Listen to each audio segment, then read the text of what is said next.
Welcome to SciTech Culture with Steve Kern and Ben Warner, where we examine science, technology and culture in the 21st century. Visit our website at scitechculture.com. Hello and welcome to SciTech Culture, the show where we discuss science, technology and culture in its myriad of forms. My name is Ben Warner and I'm joined once again by my good friend and colleague Steve Kern. How are we today, Steve? I'm good, thanks, Ben. Hello, everyone out there. I hope we're Snapchatting, Slacking, whatever it is, whatever device, whatever app we're using to communicate. Yeah, appropriately and in a positive manner. Seems to be a recurring theme given last week's topic too.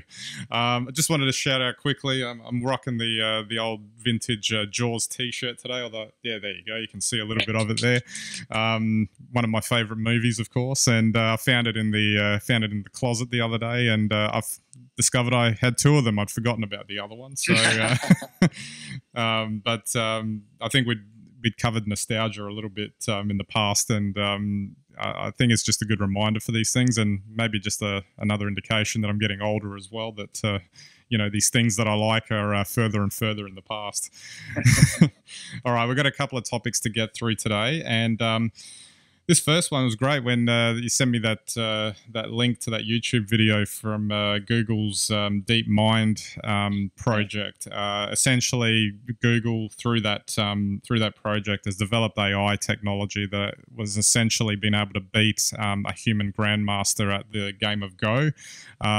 Still don't quite get what the game's on about, but I understand that it's a lot more complicated than something like chess. There's infinitely more moves, and it requires a level of intuition that up until this point an AI system just didn't have. Yeah. But what do you think this means, that if now they've developed it, and it wasn't just that the AI beat it once, it beat us several times, and to the point where, as that poor guy said in the video, he's starting to doubt himself as to whether or not he was going to beat it. He had to fight. Well, that's right. The game itself is really, really simple. You check it out. It's basically just about, you put your pieces down. You can put your pieces anywhere on the board, but the idea is to capture your opponent's pieces by surrounding them.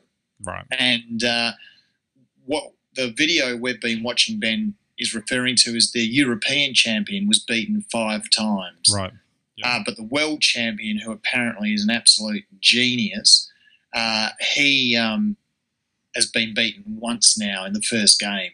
Right. But as the European champion said, I look for weakness. I think that, the computer not like to fight, so I fight, but it still beats me.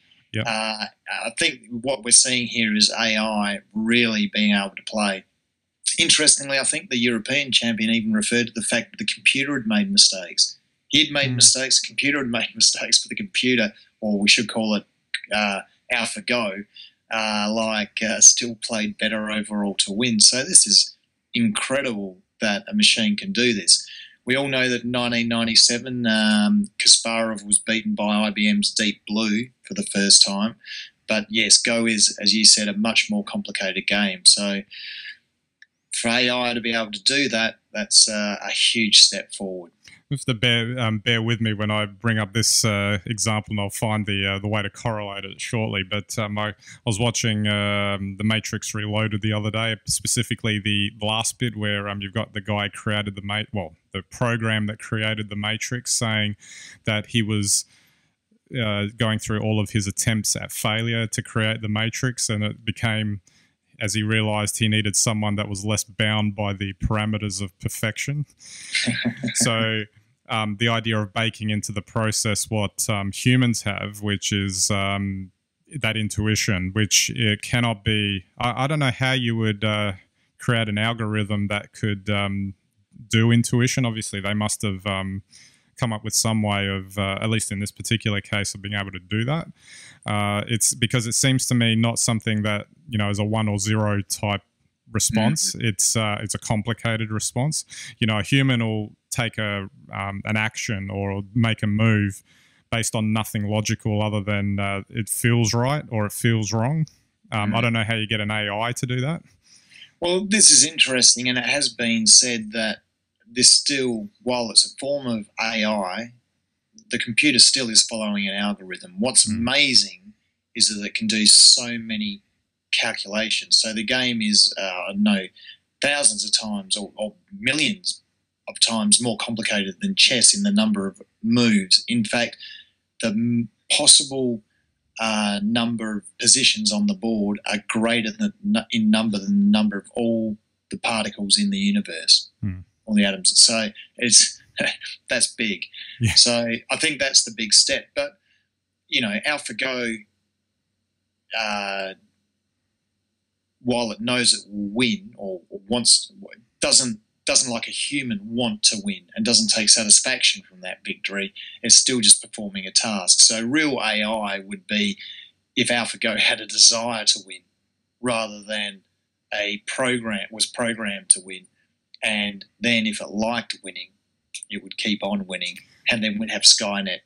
That's another story. Well, I would say that if it got to the point where it had a desire, and it obviously would automatically, from that is self-awareness, and then we're talking about something that's almost beyond what we are talking about as AI today. And, well, that could be interesting.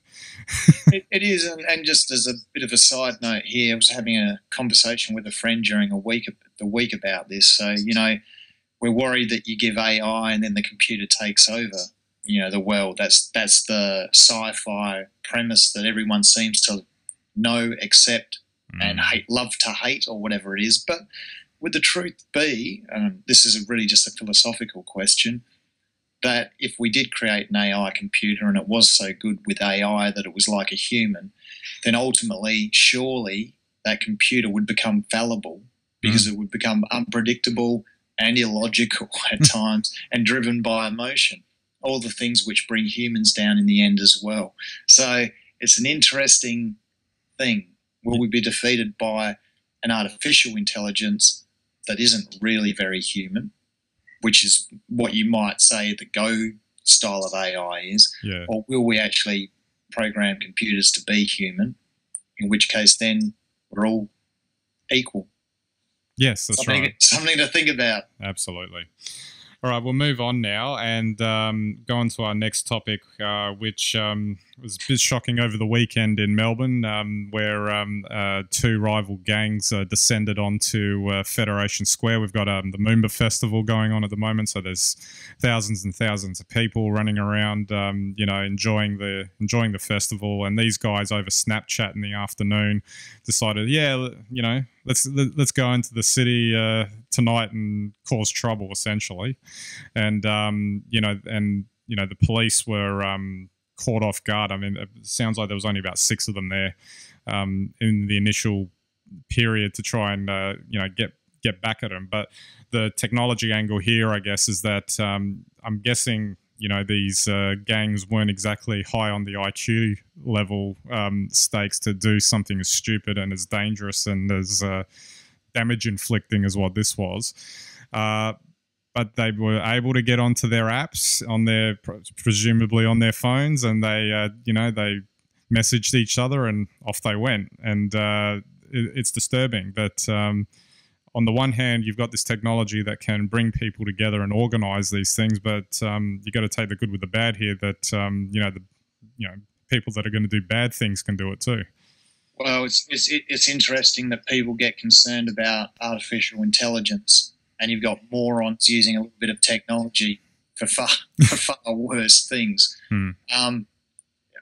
What can you say? But it goes to show that these apps, and I use apps like WhatsApp. I use professional versions. I use Slack. If anyone else out there uses Slack, it's a great tool for working as part of a team. Yeah. But effectively, Snapchat, WhatsApp, all the more social apps are exactly the same. They're mass communication tools. They're one-to-many.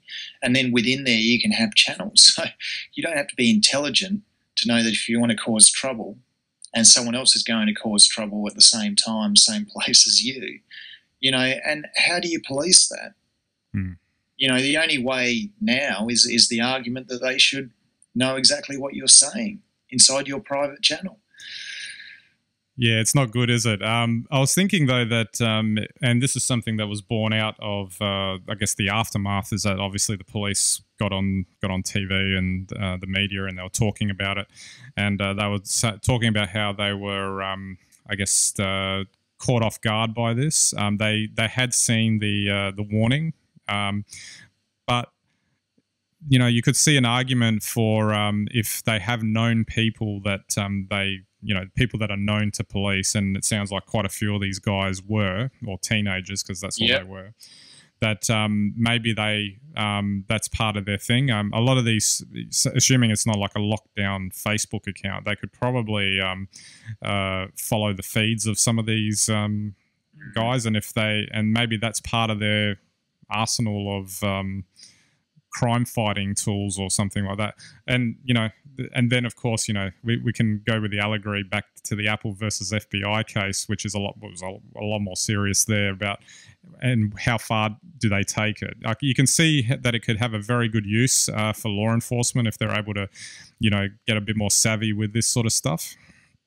Well, yeah, but how far do you take it? I mean, we certainly have the right to go to a place like Federation Square and not have to worry about some morons coming down and outnumbering us and causing trouble. And we shouldn't be running around then using the same apps ourselves to become vigilantes. Yeah.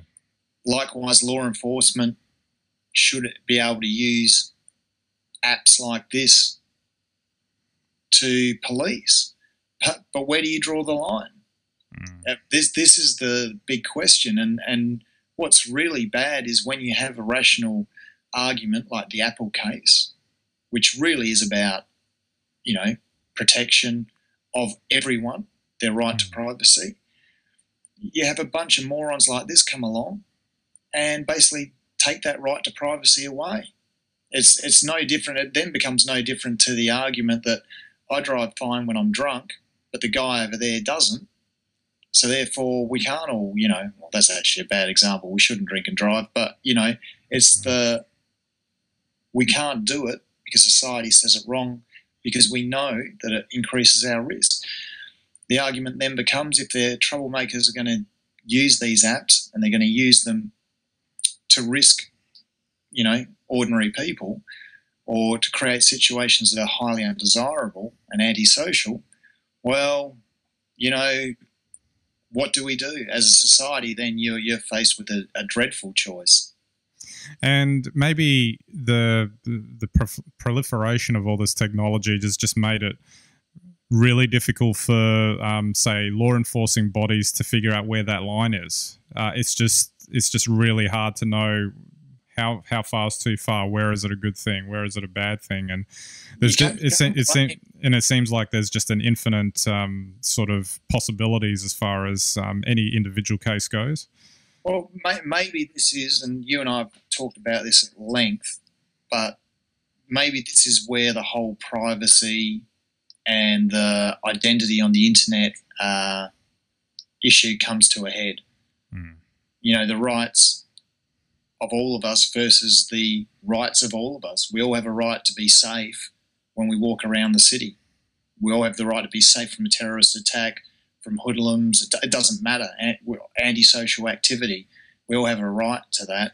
But we also all have a right to privacy. How do you balance the needs of society in this case? Because it does become an all or nothing.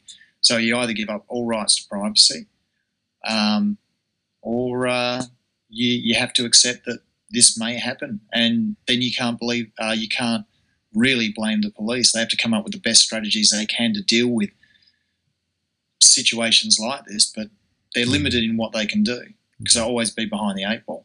Absolutely. All right, we'll move on to our last topic now, and we had to get to this eventually, but what's the deal with Donald Trump and what's going on there? I guess obviously this has been going for months and months, and what's really crystallized it for me is that if we look locally in Australia,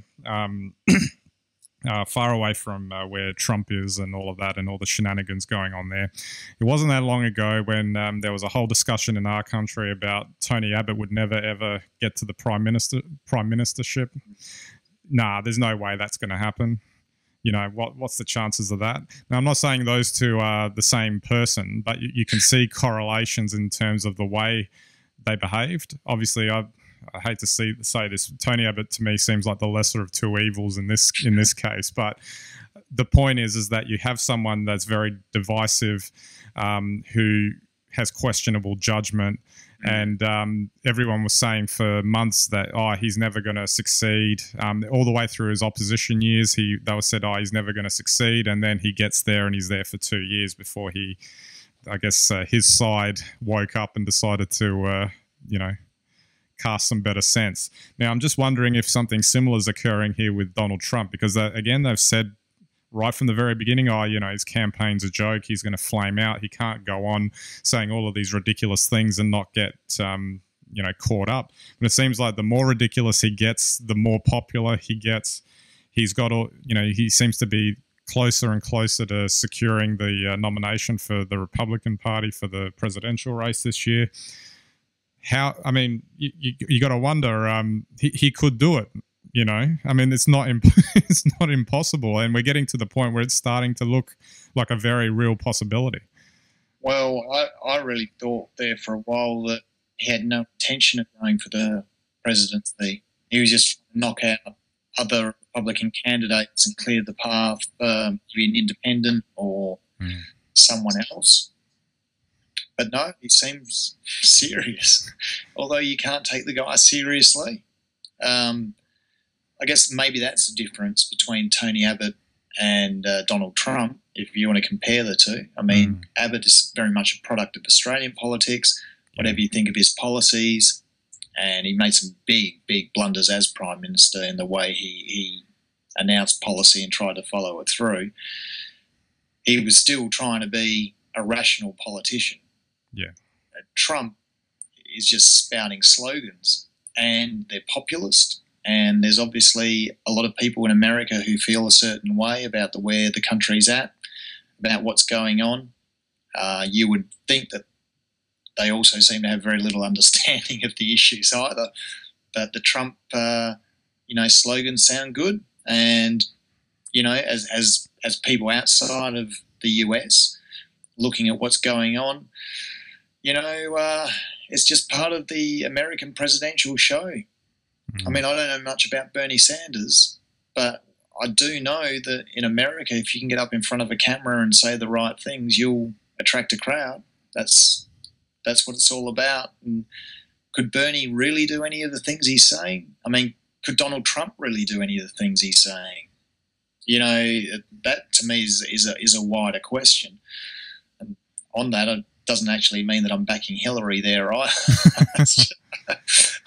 Well, it just goes to show that with either side, if we look at it more broadly, that politics has been going through a bit of a rough ride in some Western democracies. Ours is no exception too. We've had a bit of instability over the last 6-7 years, even with us, and it seems to be about initially it was about the left not being able to hold it together.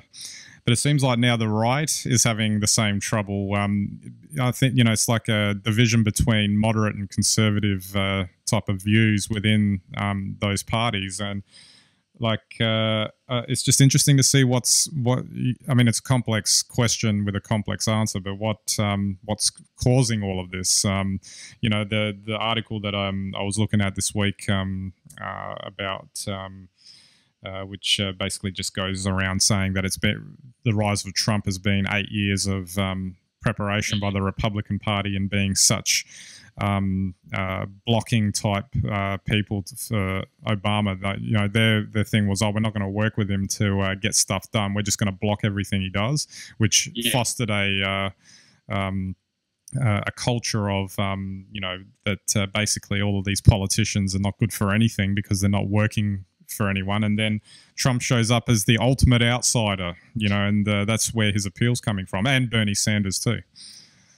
Well, that's right, but look at them. They've created a little bit of cult of celebrity. If there's a problem with Hillary Clinton, is she doesn't have enough celebrity. Yeah, Bernie Sanders is a champion of every kid under 20.